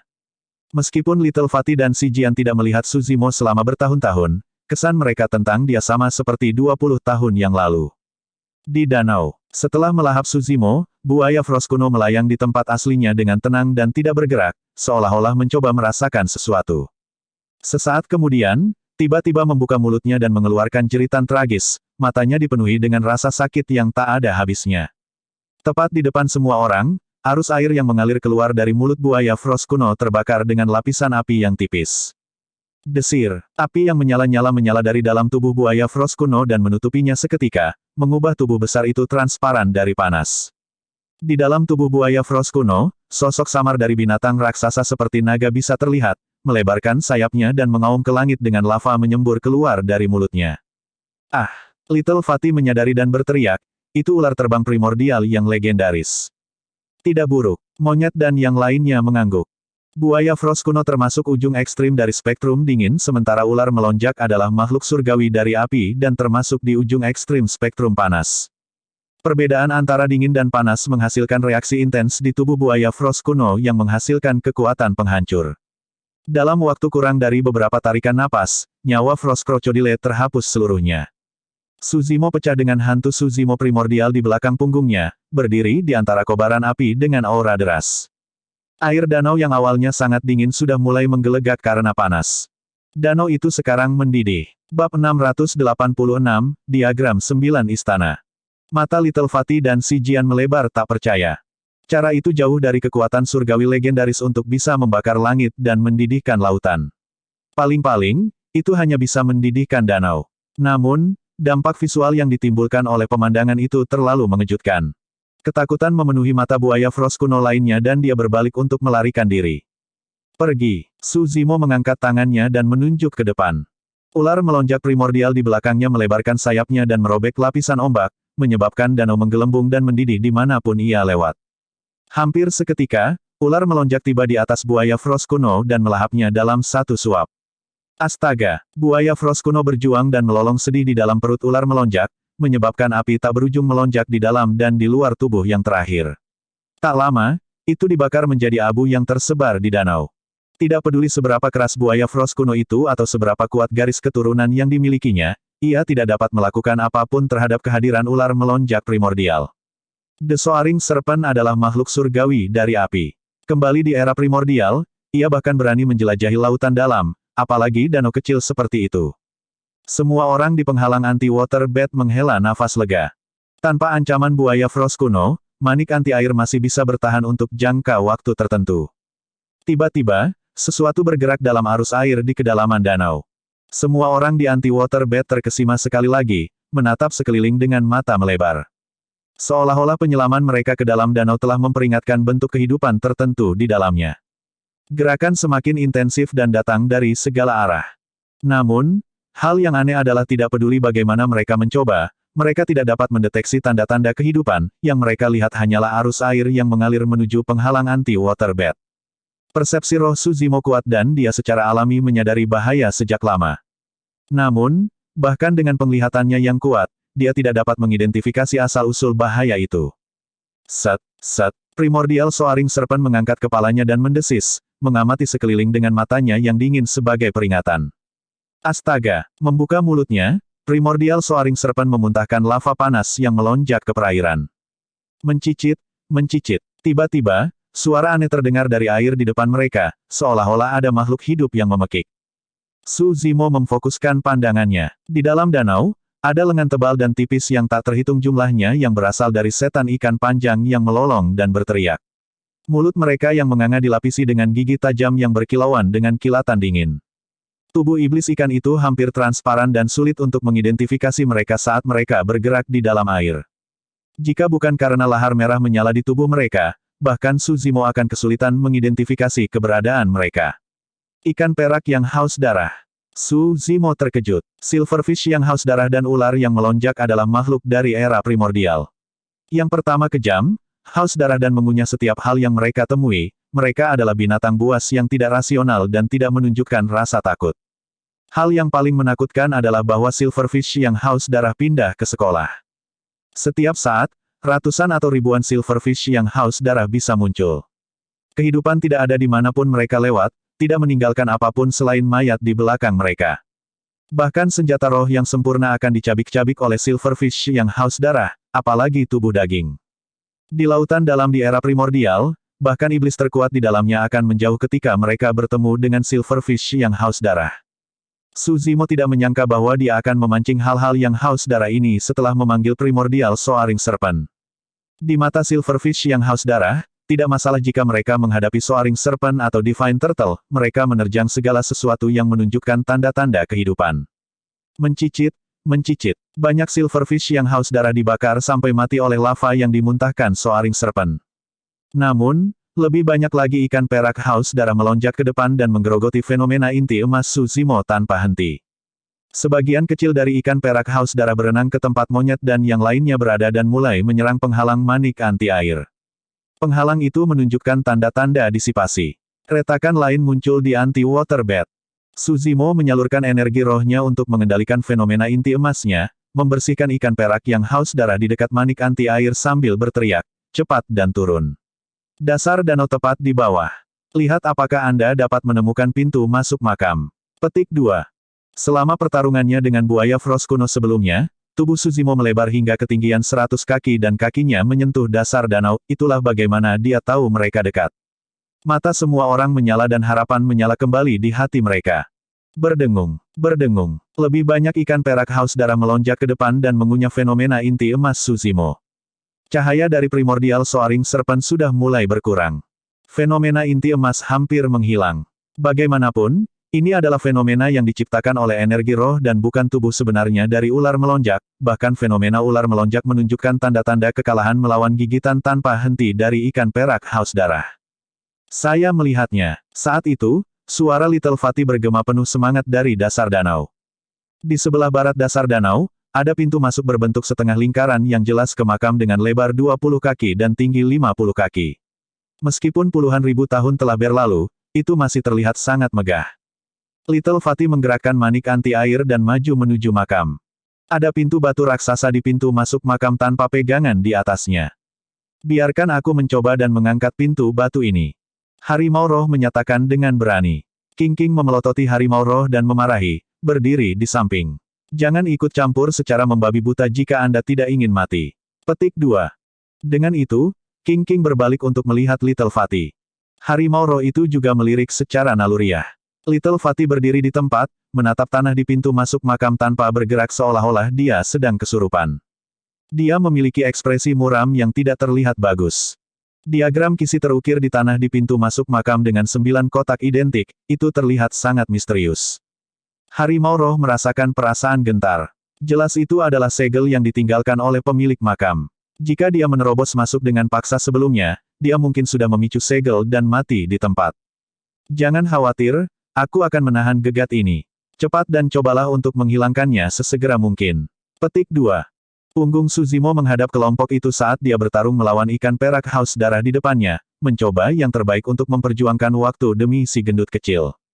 Tatapan Little Fatty berkilauan dengan tatapan bijak di matanya. Otaknya berputar kencang. Meskipun diagram di depan mereka tampak sederhana dengan hanya 9 kotak, sejumlah besar perhitungan diperlukan jika mereka ingin menghilangkan segel penguasa makam. Diagram 9 istana ini berasal dari diagram sungai yang legendaris. Diagram sungai adalah salah satu harta paling misterius di era purba. Beberapa orang berhasil memahami teknik kultivasi dari diagram sungai, beberapa berhasil memahami keterampilan rahasia sementara yang lain berhasil memahami teknik formasi. Rumor mengatakan bahwa diagram sungai berisi misteri alam semesta dan kebenaran mutlak langit dan bumi. Tidak peduli apa, siapapun bisa memahami sesuatu hanya dengan melihat diagram sungai. Waktu perlahan berlalu. Su Zimo bertarung melawan Silverfish yang haus darah seorang diri. Fenomena primordial Soaring Serpent telah pecah melawan serangan fanatik dari Silverfish yang haus darah dan bisa bubar kapan saja. Di belakang, Little Fatty mengerutkan kening dalam pemikiran yang mendalam, memeras cairan otaknya setiap detik. Tidak ada yang bisa membantu mereka. Akhirnya, itu berhasil. Mata Little Fatty berbinar. Dia mengangkat kakinya dan menginjak diagram 9 istana, percaya diri dalam setiap langkah yang dia ambil. Tubuhnya yang tampak kikuk dan gemuk itu sangat ringan di diagram 9 istana. Dia mengetuk kiri dan kanan, depan dan belakang dengan cepat dengan cara yang memusingkan, terlihat berantakan dan tidak teratur.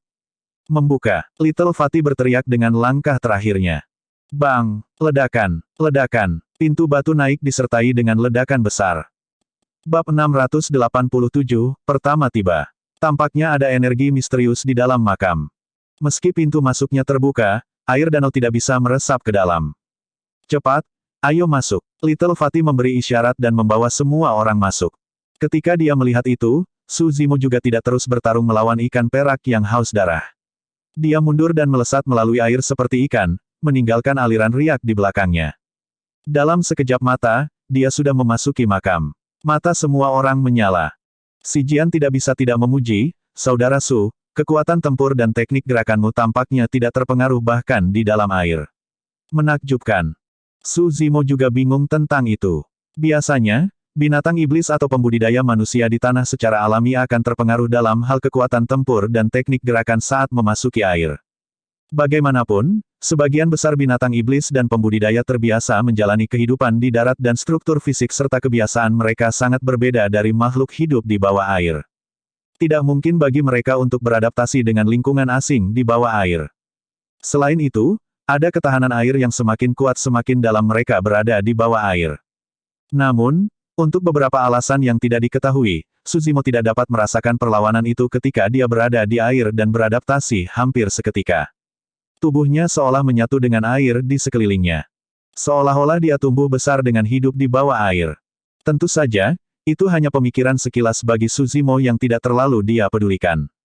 Setelah semua orang memasuki makam, Silverfish yang haus darah di belakang mengerumuni mereka. Namun, mereka semua berhenti di depan diagram 9 istana dengan ekspresi waspada dan tidak berani maju. Setelah berlama-lama sejenak, Silverfish yang haus darah perlahan-lahan bubar. Bang! Ledakan! Ledakan! Saat itu, pintu batu turun perlahan dan menyegel makam sekali lagi. Semua orang menghela nafas lega dan mengamati sekeliling mereka. Mereka disambut dengan lorong luas yang sangat besar dan megah. A Night Luminance Bed seukuran kepalan tangan digantung di dinding di kedua sisi, berjarak 100 kaki. Night Luminance Beds menerangi seluruh lorong seterang siang hari. Wow, ini barang bagus. Harimau roh itu memelototi Night Luminance Beds di atas kepalanya dan hampir meneteskan air liur. Lemak, kamu hebat. Si Jian menepuk pundak Little Fatty dan memuji, kamu benar-benar telah belajar banyak hal selama bertahun-tahun yang kamu habiskan di Tumsek. Entah itu caranya menemukan makam atau langkah rumit yang dia ambil di pintu masuk makam sebelumnya, semua orang kagum. Jika Little Fatty tidak memimpin, mereka tidak akan pernah menemukan tempat ini bahkan jika mereka memiliki 100 tahun di medan perang kuno. Bahkan jika mereka berhasil menemukannya, mereka tidak akan bisa masuk. Kesempatan besar ini diberikan kepada semua orang oleh Little Fatty.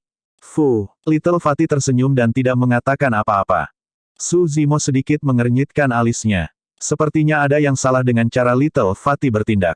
Sebelumnya di pintu masuk makam, Little Fatty sudah lama dirajam dan memiliki ekspresi muram ketika dia melihat diagram 9 istana. Mengingat karakternya, dia seharusnya bersorak sejak lama setelah mereka memasuki makam. Namun, dia tampak agak sedih saat ini. Apa yang salah?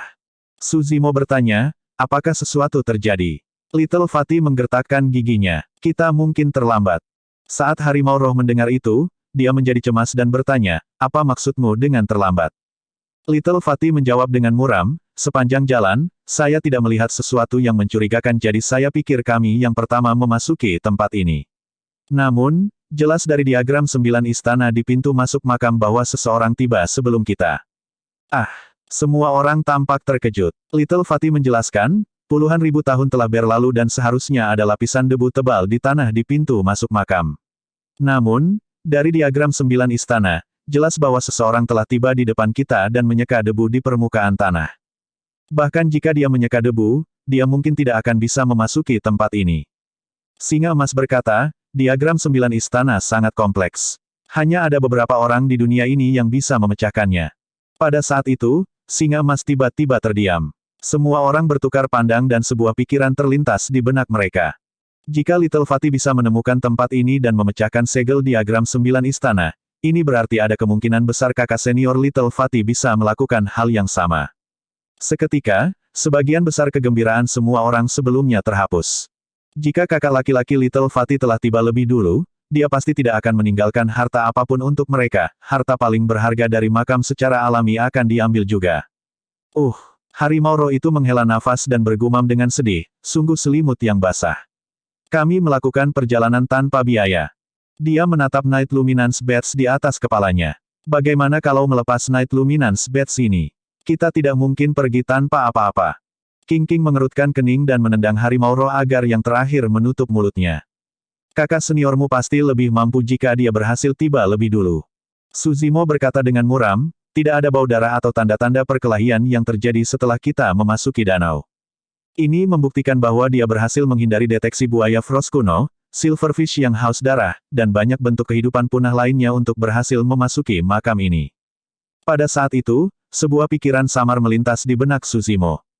Namun, dia tidak tahu persis apa yang dia pikirkan.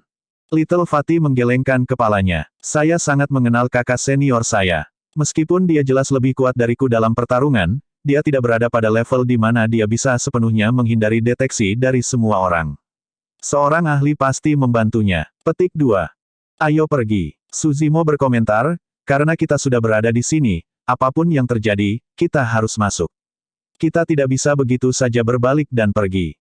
Little Fatty menarik napas dalam-dalam dan mengangguk. Bos benar, ayo masuk. Dia berjalan tepat di depan sehingga dia bisa bereaksi terhadap perubahan apapun. Bagaimanapun, dia paling tahu tentang jenis jebakan, anjing laut, dan formasi di makam ini. Suzimo mengikuti di belakang kelompok. Lorong itu sangat panjang dan meskipun menyala, lingkungan mereka sunyi dan menakutkan dengan suara langkah kaki mereka yang bergema. Suzimo tampak semakin muram, dia tidak lengah sama sekali. Kakak senior Little Fatty jauh lebih menakutkan daripada yang dia bayangkan. Dia tidak melihat tanda-tanda kehadiran orang lain di tempat ini di sepanjang jalan. Jika Little Fatty tidak memperhatikan sesuatu yang tidak biasa di pintu masuk makam, tidak ada yang akan tahu bahwa orang lain telah tiba di sini. Beberapa saat kemudian, mereka akhirnya tiba di ujung lorong dan tempat itu terbuka. Mereka telah tiba di sebuah ruangan yang megah dan luas. Peti mati perunggu kehijauan ditempatkan di keempat sudut ruangan dan tempat itu memiliki aura mengerikan. Dinding di ujung makam mengungkapkan 16 lorong, masing-masing gelap dan menyeramkan tanpa cahaya dari manik-manik cahaya malam. Setiap orang memiliki gagasan yang samar tentang apa yang sedang dilakukan oleh penguasa makam. Kamar di depan mereka jelas bukan makam utama, hanya satu dari 16 lorong yang mengarah ke kanan. Jika mereka memilih yang salah, mereka mungkin tidak akan pernah bisa kembali.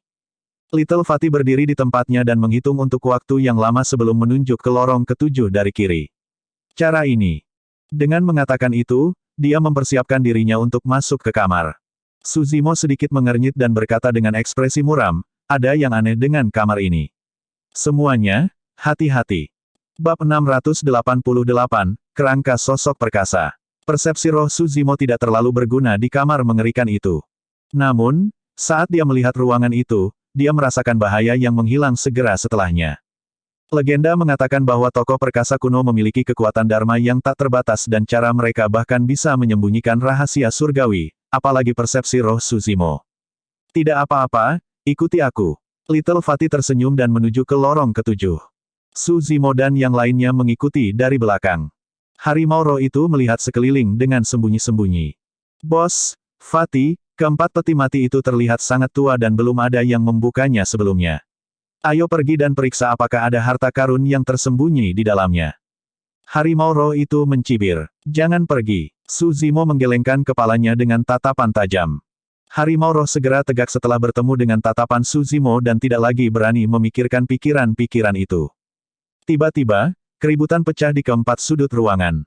Retakan, retakan, retakan. Itu menusuk dan terdengar seolah-olah tutup peti mati sedang digeser. Klik, ketak, klik. Saat berikutnya, suara yang lebih menyeramkan bergema di seluruh ruangan. Semua orang tanpa sadar menoleh ke arah suara. Seolah-olah mereka digerakkan oleh seseorang, keempat peti mati itu mengungkapkan celah besar dan bayangan tebal merangkak keluar dari dalam. Seperti banjir, mereka mengerumuni semua orang dengan kecepatan yang sangat cepat. Kumbang bangkai. Sedikit lemak tidak bisa membantu tetapi berseru. Bayangan itu adalah kawanan kumbang bangkai. Setiap kumbang bangkai berwarna gelap seperti tinta, seukuran telapak tangan orang dewasa dan membawa cangkang berat di tas mereka. 6 kaki merah mereka menari dan sangat tajam. Meskipun mereka tidak memiliki mata dan telinga, mereka dapat merasakan lokasi semua orang dengan jelas. Wajah semua orang menjadi pucat. Rubah kecil itu sangat ketakutan sehingga dia bersembunyi di pelukan Su Zimo sejak lama dan tidak berani melihat ke atas. Cepat, ayo pergi, teriak Su Zimo. Semua orang melayang ke udara dan melesat menuju lorong ketujuh. Kumbang bangkai membubung ke udara bersama mereka seperti arus air hitam, melonjak dari segala arah untuk menutup semua pintu keluar. Su Zimo hendak menyerang ketika dia melihat King King berubah menjadi wujud aslinya. Dia mengangkat kepalanya dan memekik, mengaduk garis keturunannya saat suhu di sekitarnya naik dengan cepat. Membuka mulutnya, dia memuntahkan api hijau ke segala arah saat dia menoleh. Api hijau membentuk penghalang yang tidak bisa ditembus. Meskipun kumbang bangkai itu mematikan, segala sesuatu dalam hidup memiliki lawan bagi mereka, mereka juga memiliki hal-hal yang mereka takuti. Mereka takut akan api makhluk surgawi. Api yang dilepaskan melalui garis keturunan King King bukanlah api biasa dari alam fana. Ini adalah api yang digunakan oleh burung legendaris, Bi Fang, dan sebanding dengan api ular melonjak. Kawanan kumbang bangkai hitam melonjak dan berhenti seketika melawan penghalang hijau saat kumbang bangkai yang tak terhitung jumlahnya memekik dengan sedih di dalam api. Mereka jatuh, berjuang dan berubah menjadi abu. Semua orang disegarkan. Dengan nyala api Bifang, mereka pasti bisa menembus penghalang dari kumbang bangkai dan memasuki lorong di ujung yang berlawanan. Ledakan, ledakan, ledakan, ledakan. Tiba-tiba, ledakan keras bergema dari 4 sudut ruangan dan aura gemetar turun, melanda setiap sudut ruangan. Semua orang menggigil. Terhadap aura itu, bahkan nyala api Bifang menunjukkan tanda-tanda padam. Sangat kuat. Su Zimo menarik napas dalam-dalam. Dia tidak punya waktu untuk berpikir saat dia mengedarkan inti emasnya ke batasnya segera untuk melepaskan fenomenanya. Bang! Ledakan! Ledakan! Cakrawala membuka celah saat guntur meraung dan kilat menyambar. Bintang dan meteor yang tak terhitung jumlahnya jatuh dengan arus sungai yang bergelombang. Seekor binatang iblis besar turun dan menekan arus yang mengamuk dengan anggota tubuhnya, melindungi semua orang di bawahnya saat mengangkat cakrawala yang rusak dengan cangkangnya. Itu meraung ke langit dan matanya pantang menyerah. Penyuh surgawi primordial telah turun. Pada saat yang sama, 4 aura kuat telah menembus kumbang bangkai dan api Bifang dan tiba di depan semua orang. Itu adalah 4 set kerangka. Tepatnya, ini adalah 4 kerangka dari puluhan ribu tahun yang lalu. Tulang-tulang itu murni dan sempurna setelah ribuan tahun. Ini menyiratkan bahwa pemilik keempat kerangka itu pastilah sosok perkasa dari alam tubuh bersama di masa lalu. Sosok perkasa tubuh bersama yang dibudidayakan selama puluhan ribu tahun dan tulang mereka diresapi dengan kekuatan dharma mereka sehingga mereka tidak akan menimbulkan korosi. Jepret. Kerangka itu tanpa ekspresi melawan penyuh surgawi primordial. Kilatan menyeramkan bersinar di gelabela mereka saat mereka menyerang bersama dan menghancurkan Divine Turtle secara instan. Fenomena inti emas hancur saat disulap. Meskipun keempat kerangka telah kehilangan kekuatan dharma mereka sejak lama, kekuatan yang terkandung dalam tulang mereka sudah cukup untuk menghancurkan fenomena inti emas dengan mudah. Bahkan 1 set kerangka saja sudah cukup untuk membunuh semua orang yang hadir, apalagi 4. Inti emas Su Zimo saling berhubungan dengan penyuh surgawi primordial. Saat itu hancur, pukulan itu menyebabkan dia meludahkan seteguk darah saat dia buru-buru memikirkan cara untuk menangani berbagai hal. Kilatan merah di mata monyet melintas dengan marah dan siap memasuki kondisi mengamuk kapan saja. Little Fatih tampak ketakutan kaku dan sedang memikirkan sesuatu. Semua orang memiliki wajah pucat yang menakutkan dan keputusasaan di mata mereka. Terhadap kerangka figur perkasa, kekuatan mereka sama kecilnya dengan semut. Astaga! Tiba-tiba, Little Fatty sepertinya mengingat sesuatu dan berseru. Dia menggigit ujung lidahnya dan meludahkan seteguk darah segar sebelum mengucapkan mantra yang rumit. Dengan penambahan mantra, seteguk darah itu melayang di udara dan tidak bubar. Keempat kerangka menghentikan serangan mereka juga. Namun, kilau di gelabela mereka masih berkedip-kedip. Mantra itu dibacakan dengan tergesa-gesa. Lapisan tipis keringat memenuhi dahi Little Fatty juga. Secara bertahap, seteguk darah dibagi menjadi 4 tetes yang melayang ke kepala 4 kerangka sebelum turun perlahan. Kilauan pada gelabela dari 4 kerangka itu berangsur-angsur padam. Berbalik, keempat kerangka itu kembali ke peti mati mereka di sudut ruangan dan merangkak ke dalam sebelum menutup-tutupnya sendiri. Kawanan kumbang bangkai di sekitarnya mundur perlahan kembali ke peti mati juga dan menghilang tak lama kemudian. Ledakan, peti mati itu sekali lagi. Kedamaian kembali ke kamar. Jika bukan karena bangkai Carrion Beetles yang berasap di tanah, sepertinya semua yang terjadi sebelumnya adalah ilusi. Apa ini? Si Jian basah kuyup dengan keringat dingin saat dia terengah-engah dan bertanya. 4 peti mati dapat dianggap sebagai kartu truf yang ditinggalkan oleh penguasa makam. Jika orang luar mengganggu tempat ini, keberadaan itu akan waspada dan mereka akan membunuh orang luar. Petik 2. Little Fatty menjelaskan dengan gentar juga. Setelah menghela napas, dia melanjutkan, mantra sebelumnya berasal dari klasik tertinggi sekte makam, Sutra Naga yang mencengangkan. Itu adalah sesuatu yang harus dihafal oleh setiap murid warisan, tetapi tidak ada yang tahu untuk apa itu digunakan atau mereka tidak pernah menggunakannya. Petik 2.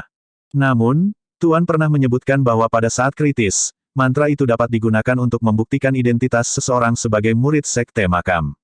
Biasanya, makam pembudidaya lain tidak akan meninggalkan teknik pembunuhan yang menakutkan seperti itu.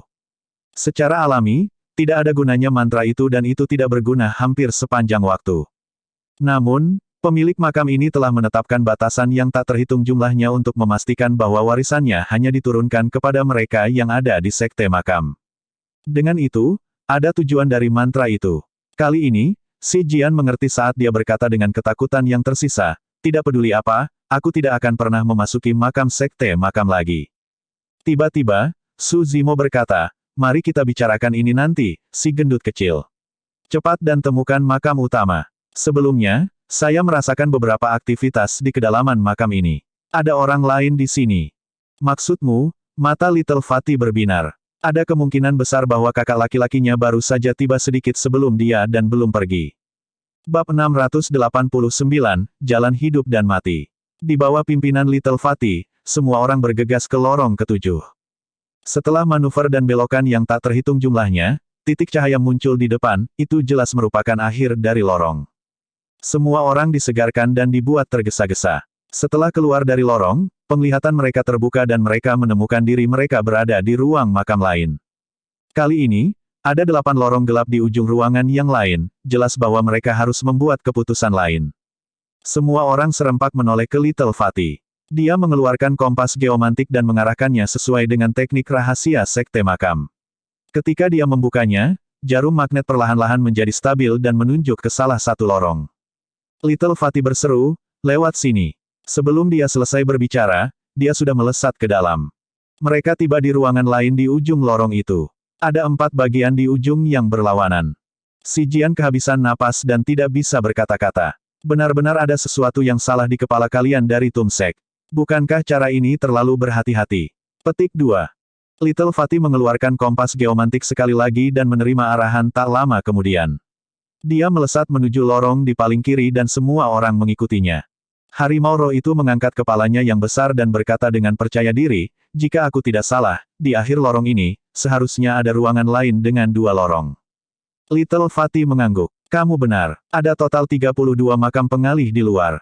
Sebelumnya, ada 16, 8 dan 4 bagian jadi harus ada 2 di akhir bagian ini.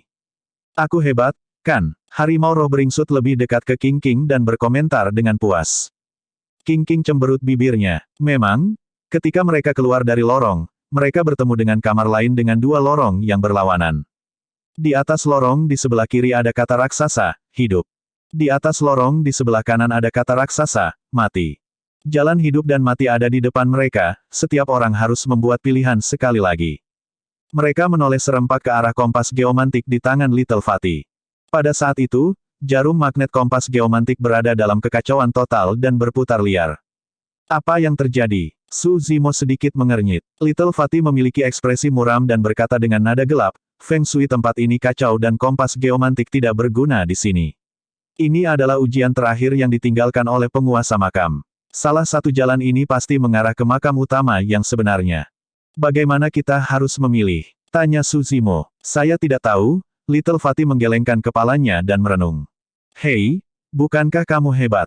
Pilih salah satu kalau begitu. King menyenggol tulang rusuk harimau roh dan menunjuk ke depan sambil berbisik. Harimau roh terbatuk dengan lembut. Jalan kehidupan belum tentu hidup dan jalan kematian belum tentu mengarah pada kematian. Dua kata di atas ditinggalkan oleh penguasa makam untuk membingungkan generasi selanjutnya. Menurut pendapat saya, jalan kematian adalah jalan yang benar menuju kehidupan. Kesedihan yang luar biasa berubah menjadi kegembiraan, kehidupan dicari dalam kematian. Monyet memukul bahu harimau roh, tidak buruk, harimau mesum. Saya tahu. Harimau roh mengangkat kepalanya. Little Fatty memiliki ekspresi termenung. Mengingat sifat waspada tuan makam, ditambah dengan serangkaian jebakan dan formasi yang dia tetapkan sebelumnya, ada kemungkinan bahwa deduksi harimau roh itu akurat. Rubah kecil melompat keluar dari pelukan Su Zimo dan berputar, berubah menjadi seorang wanita muda. Dia berjalan menuju jalan kehidupan di sebelah kiri dan merasakan sekelilingnya dalam keheningan. Sesaat kemudian, dia menuju jalan kematian. Saat dia mendekatinya, ekspresinya berubah dan dia terhuyung mundur secara naluriah. Apa yang salah? Semua orang berkerumun ke depan dan bertanya. Ketika mereka tiba di jalan kematian, ekspresi mereka juga berubah. Semua orang mencium bau darah yang kuat dari dalam. Bahkan, ada lolongan hantu dan serigala di kedalaman lorong, seolah-olah makhluk hidup yang tak terhitung jumlahnya berjuang dalam kesengsaraan. Itu mengerikan. Bagian itu seperti pintu gerbang ke neraka. Adapun jalan kehidupan, ada angin musim semi yang dipenuhi dengan kehidupan, seperti surga. Tidak heran mengapa mereka adalah jalan hidup dan mati yang berbeda.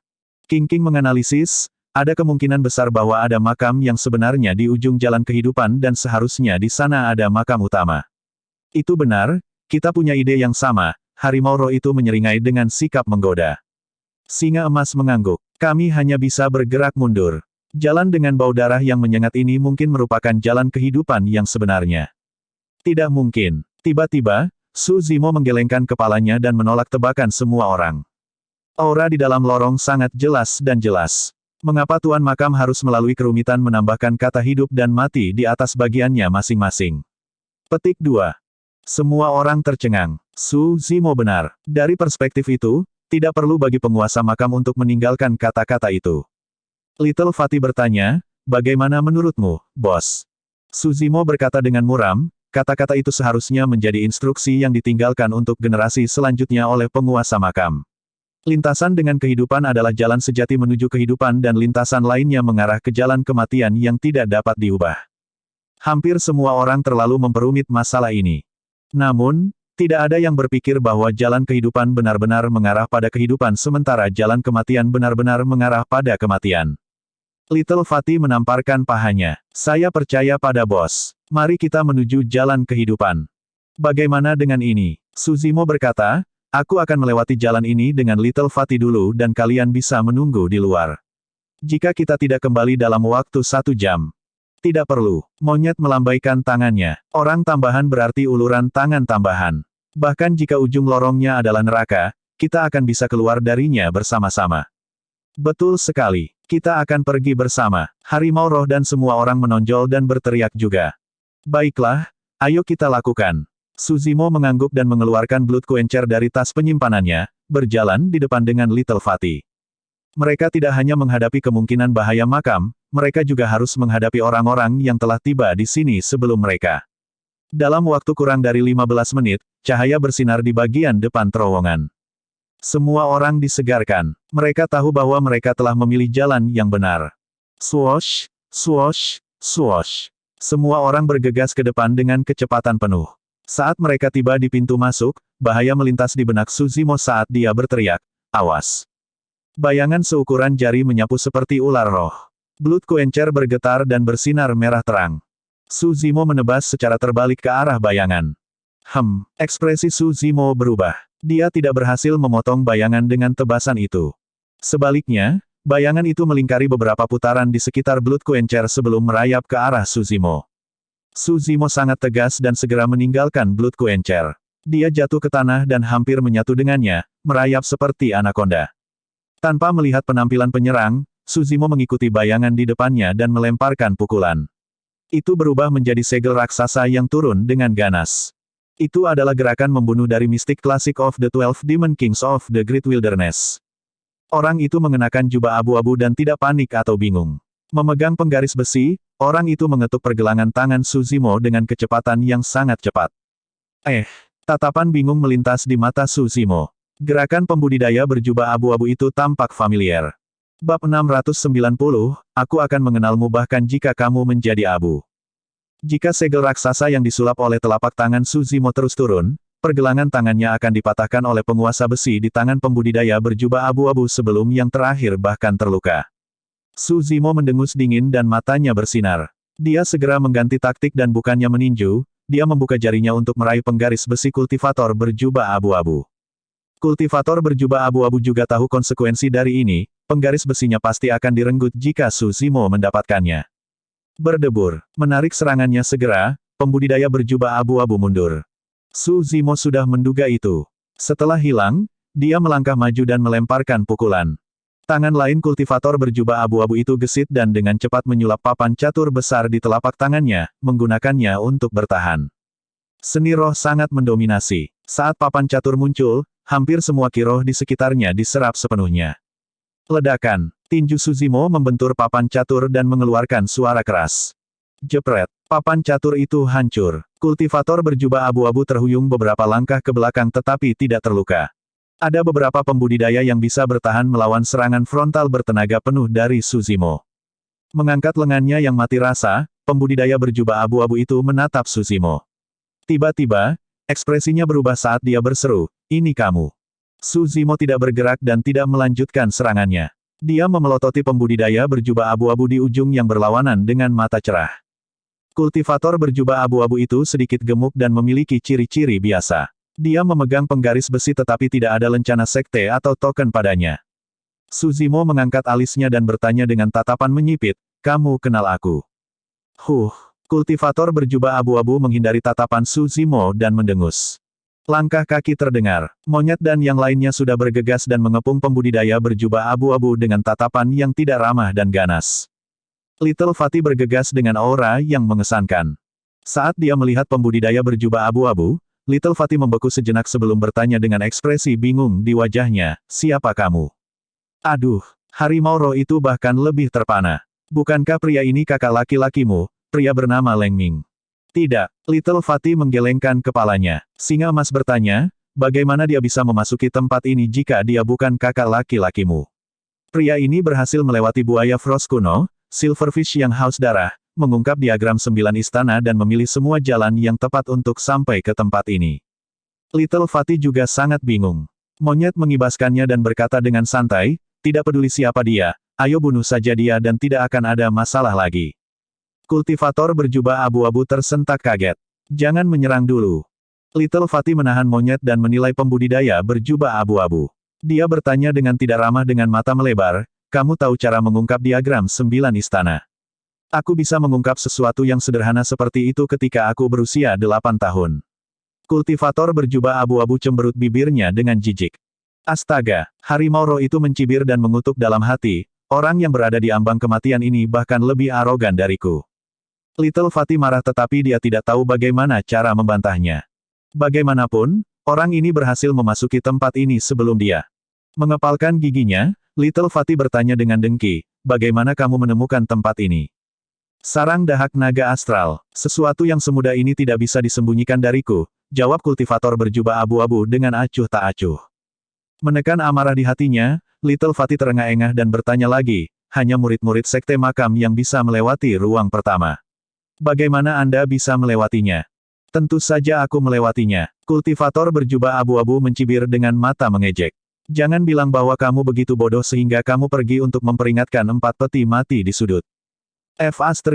Little Fatty marah secara internal. Meskipun dia telah mengajukan banyak pertanyaan, dia tidak mendapatkan jawaban. Mereka masih tidak tahu apa-apa tentang latar belakang pembudidaya berjubah abu-abu ini. Mereka tidak tahu bagaimana orang ini bisa masuk juga. Suzimo menepuk pundak si gendut kecil dan memberi isyarat agar yang terakhir mundur. Beralih ke pembudidaya berjubah abu-abu tidak jauh, dia bertanya lagi dengan senyum palsu, "Kamu kenal aku?" Kultivator berjubah abu-abu memutar matanya dan cemberut. Monster besar yang menjelma dari Divine Phoenix Island yang memusnahkan Glass Palace di medan perang kuno, orang yang memiliki fenomena ganda, Suzimo. Siapa yang tidak mengenalmu? Oke, Suzimo menarik kembali senyumnya dan berkata dengan acuh tak acuh dengan ekspresi dingin, karena kamu tahu sebanyak itu, semakin aku tidak bisa membiarkanmu pergi. Hai, saat pembudidaya berjubah abu-abu mendengar itu, dia panik. Apa yang kau bicarakan? Kami tidak memiliki permusuhan yang mendalam antara kami dan saya hanya berjalan ke tempat ini secara tidak sengaja. Saya tidak meletakkan tangan saya pada apapun di makam ini. Mengapa kamu mencoba membunuhku? Makam utama ini sangat besar, seperti istana raksasa. Ada banyak hal yang tertata rapi di istana yang dipenuhi debu, memang, sepertinya tidak tersentuh. Little Fatty memiliki ekspresi ragu-ragu. Dia tidak bisa memaksa dirinya untuk membunuh orang ini hanya karena dia berkeliaran di makam ini. Suzimo tanpa ekspresi dan matanya dipenuhi dengan niat membunuh yang dingin. Tidak ada jalan lain. Karena kamu tahu banyak hal, aku harus membunuhmu. Persetan, kultivator berjubah abu-abu hampir mengutuk. Ketika dia melihat betapa bersemangatnya kultivator berjubah abu-abu itu, Suzimo senang dan disambut dengan sinar lebar, lama tidak bertemu, Lin Xuanji. Aduh. Monyet dan yang lainnya pada awalnya bersiap untuk menyerang tetapi ketika mereka mendengar itu, mereka semua tercengang. Ekspresi gugup melintas di mata pembudidaya berjubah abu-abu saat dia melihat sekeliling, bertanya dengan shock dengan ekspresi hilang, dengan siapa kamu berbicara, sesama Taois. Suzimo tersenyum dingin. Lin Xuanji, berhenti berpura-pura. Ekspresi pembudidaya berjubah abu-abu berubah. Sesaat kemudian, dia mengulurkan tangan dan melepaskan topeng yang sangat tipis dari wajahnya. Pria itu pucat tanpa janggut dan memiliki penampilan yang bermartabat, Lin Xuanji yang ditemui Suzimo di lembah tulang naga. Lin Xuanji memelototi Suzimo dan berkata dengan keras, "Astaga, bagaimana kamu bisa mengenaliku bahkan dengan penyamaranku?" Suzimo tersenyum lembut, "Aku akan mengenalimu bahkan jika kamu berubah menjadi abu."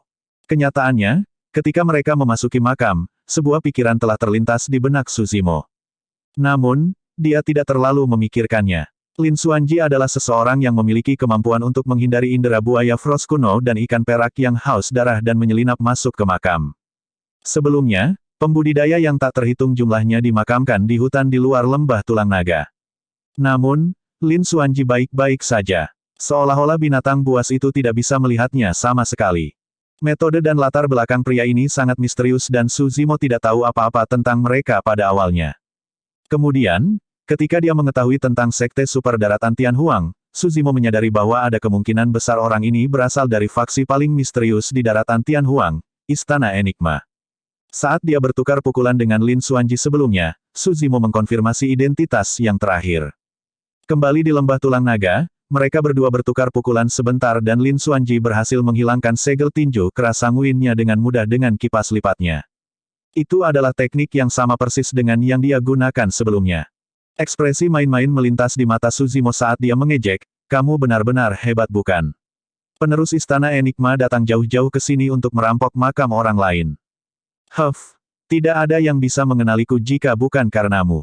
Lin Xuanji mendengus tidak senang. Dia membuat persiapan penuh untuk perjalanan ini. Terlepas dari topeng yang bisa mengubah penampilannya, dia bahkan sengaja menyembunyikan kipas lipatnya dan menggantinya dengan penggaris besi. Memikirkan bahwa dia akan segera dikenali setelah menabrak Suzimo.